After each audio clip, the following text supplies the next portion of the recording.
இந்த கிருத்திகை நட்சத்திரத்தை பொதுவாக பார்க்க போனா இவங்க முதல்ல உடலில் பாதுகாக்க வேண்டிய பகுதி கண் பகுதி. இந்த கண் பகுதியை மட்டும் அவர்கள் பாதுகாத்தார்கள் என்றால் சிறப்பாக இருக்கக்கூடிய ஒரு செயலை அவர்கள் வாழ்நாள் முழுவதும் செய்து கொண்டே இருப்பார். இன்றை தேவையில்லை, நேற்றும் தேவையில்லை. இவர்களுக்கு எதிர்காலத்தில் நாம் என்ன செய்ய வேண்டும், எப்படி இருக்க வேண்டும், இந்த மாதிரி இருக்கலாம் அப்படிங்கிற நோக்கத்தோட தான் அந்த கிருத்திகை நட்சத்திரத்துக்காரர்கள் என்றுமே இருப்பார்கள். அந்த கபாலீஸ்வரர் கோயில்ல போய் உங்க பெயருக்கு அர்ச்சனை செய்துவிட்டு 1 மணி நேரம் அங்கே இருந்தீர்கள் என்றால் அதனுடைய அருளும் அதனுடைய செயலும் உங்களுக்கு கிடைக்கிறப்ப உங்களுடைய தன்மைகளும் உங்க உடல் ரீதியான இருக்கக்கூடிய அந்த பிரச்சனைகளும் அங்கே இருந்து விடுபடும்.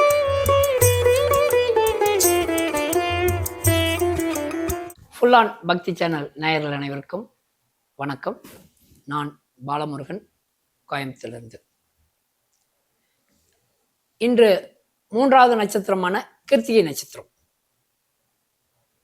கிருத்திகை நட்சத்திரம் என்பது பொதுவாக அது மேசத்திலும் விலகும், ரிஷபத்திலும் விலகும். மேசம் 9வது பாதமான கிருத்திகை 1ஆம் பாதமும் மற்ற 3 பாதங்களும் ரிஷபத்தில் விலகும். உங்களுக்கு இந்த கிருத்திகை நட்சத்திரத்தில் இருப்பவர்களுக்கு ரொம்ப கவனமுடன், எந்த வாழ்க்கையிலே ரொம்ப கவனமாக ஒவ்வொரு படியும் ஒவ்வொரு நாளும் கவனமாக எடுத்து வைக்கக்கூடிய ஒரு வாழ்க்கை தான் அவங்க இந்த கிருத்திகை நட்சத்திரம். இந்த கிருத்திகை நட்சத்திரத்தை பொதுவாக பார்க்க போனா இவங்க முதல்ல உடலில் பாதுகாக்க வேண்டிய பகுதி கண் பகுதி. இந்த கண் பகுதியை மட்டும் அவர்கள் பாதுகாத்தார்கள் என்றால் சிறப்பாக இருக்கக்கூடிய ஒரு செயலை அவர்கள் வாழ்நாள் முழுவதும் செய்து கொண்டே இருப்பார்கள்.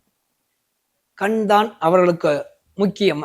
உங்களுக்கு இவர்கள் என்ன பண்ணுவாங்க, இந்த கிருத்திகை நட்சத்திரம் என்னன்னா கூட்டு குடும்பமாகத்தான் என்னைக்கு வாழணும், நம்ம ஒன்னாத்தான் வாழணும்னு அப்படி நினைக்கக்கூடிய அந்த கிருத்திகை நட்சத்திரத்துக்காரர்களுக்கு இவர்கள் இன்றை தேவையில்லை, நேற்றும் தேவையில்லை. இவர்களுக்கு எதிர்காலத்தில் நாம் என்ன செய்ய வேண்டும், எப்படி இருக்க வேண்டும், இந்த மாதிரி இருக்கலாம் அப்படிங்கிற நோக்கத்தோட தான் அந்த கிருத்திகை நட்சத்திரத்துக்காரர்கள் என்றுமே இருப்பார்கள். எதிர்காலத்தை நோக்கி அவர்கள் செய்து கொண்டிருக்கணும். அப்ப எதிர்காலத்தில் செய்து கொண்டிருக்கிற அந்த கிருத்திகை நட்சத்திரத்துக்காரர்கள் பிற்கால வாழ்க்கை சுகமாக இருக்கும் அவர்களுக்கு. இவர்கள் பார்த்தீங்கன்னு வைங்க, இந்த கிருத்திகை நட்சத்திரம் இடம் சம்பந்தப்பட்ட ஒரு செயலுக்குள்ள இருக்கிறதுனால இவர்கள் செய்ய வேண்டிய தொழில் என்ன அப்படின்னா, 2 வீடுகளுக்கு சொந்தமானவர்கள். இவர் உடைப்பட்ட நட்சத்திரத்தில் தலைப்பகுதி மட்டும் வேறொரு இடத்துல இருக்கும். அப்ப இவர்கள் செய்யக்கூடியது என்ன அப்படின்னா புரோக்கரேஜ், அதாவது கமிஷன் தொழில். எப்பவுமே இவர்கள் கமிஷன் தொழில் இவர்களுக்கு மிக மிக மிக கை கொடுக்கும். அதுவும் குறிப்பாக இடம் சம்பந்தப்பட்ட லேண்டை பிரித்து புரோக்கர்ஸ் பண்றது அல்லது ப்ரொமோட்டட் பண்றது இவர்களுக்கு ஒரு சிறப்பான ஒரு தொழிலாக அமையும். அதே நேரத்தில் டெக்ஸ்டைல், துணி வியாபாரம் இவர்களுக்கு சிறப்பாக அமையக்கூடிய ஒரு தன்மை இந்த கிருத்திகை நட்சத்திரத்துக்கு உண்டு. அப்ப இந்த கிருத்திகை நட்சத்திரத்துக்கு அவங்க பொதுவா என்னன்னா அதிகமாக எடுத்துக்கொள்ளக்கூடிய ஒரு தன்மை என்னன்னா மஞ்சள் நிறம். அதே போல உணவுகளிலும் அந்த மஞ்சளை எடுத்துக்கொள்ள வேண்டும். அப்ப மஞ்சளத்தினுடைய சுக்கு, இஞ்சி, மஞ்சள், இந்த மாதிரி கோதுமை, அதுவும் சம்பா ரவை கோதுமை, அந்த கோதுமை அவர்களுக்கு இன்னும் சிறப்பாக இருக்கும். அப்ப இந்த சித்திரை 1ஆம் பாதத்தில் பிறந்தவர்கள் என்றுமே மதிப்பு மரியாதை என்றுமே அவர்களுக்கு இருந்து கொண்டே இருந்துட்டு இருக்கும். அந்த கிருத்திகை 1ஆம் பாதம், கிருத்திகை 1ஆம் பாதத்தில் பிறந்தவர்களுக்கு மதிப்பு மரியாதை கூடிக்கொண்டே இருக்கும்.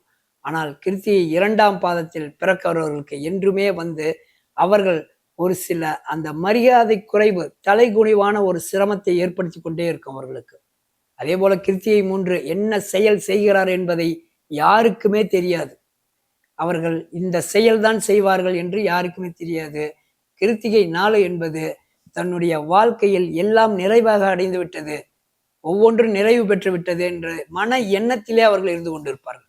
இப்படி 4 பாதத்தில் 4 குணாதிசயம் கொண்ட அந்த கிருத்திகை நட்சத்திரத்துக்கு நீங்கள் செல்ல வேண்டிய கோவில் என்ன அப்படின்னு பார்த்தீங்கன்னா, சென்னையில் இருக்கும் கபாலீஸ்வரர் கோவில். அந்த கபாலீஸ்வரர் கோயில்ல போய் உங்க பெயருக்கு அர்ச்சனை செய்துவிட்டு நீங்கள் அங்கே ஒரு மணி நேரம் அங்கே இருந்தீர்கள் என்றால் அதனுடைய அருளும் அதனுடைய செயலும் உங்களுக்கு கிடைக்கிறப்ப உங்களுடைய தன்மைகளும் உங்க உடல் ரீதியான இருக்கக்கூடிய அந்த பிரச்சனைகளும் அங்கே இருந்து விடுபடும். அதே போல இவர்கள் என்ன அப்படின்னா, கிருத்திகை நட்சத்திரத்துக்கு நல்ல ஒரு தானமாக வத்தல் குழம்பு அப்படின்னு சொல்லுவாங்க. சுண்ட வத்தல், மெயினா சுண்ட வத்தல் குழம்பை எங்கே எல்லாம் தானம் கிடைப்பதற்கு வாய்ப்பு கிடைக்கிறதோ அங்கே எல்லாம் கொடுத்துருங்க. ஏன்னா சுண்ட வத்தல் என்பது இவர்களுக்கு ஒரு சிறப்பாக இருக்கக்கூடிய ஒரு உணவு. ஆண்கள் தான். பெண்கள் என்ன பண்ணணும் அப்படின்னா, முருகன் கோயில்களுக்கு சென்று பழங்கள், எல்லா பழங்களும் வாங்கி வைத்து நெய்வேத்தியம் பண்ணிட்டு சிறிது சிறிதாக கட் பண்ணி அங்கே இருக்கக்கூடிய எல்லாத்துக்கும் தானமா கொடுக்கணும். அந்த பழங்களில் முக்கியமானது செவ்வாழை, ஆப்பிள், மாதுளை, தக்காளி பழம். தக்காளி பழம் உணவுக்கு கொடுத்துருங்க. இந்த மாதிரி செய்வதன் மூலமாக அந்த பெண்கள் அந்த வாழ்க்கையில் திருமணத்துக்கு பிறகும் நடக்கும் அனைத்து பிரச்சனைகளும் அது குறைப்பதற்கான வாய்ப்பு இருக்கும். அந்த தன்மை ஒத்து அவர்கள் இருப்பாங்க. அதனாலதான் பழங்களை தானமாக கொடுக்க சொல்வது பெண்களுக்கு.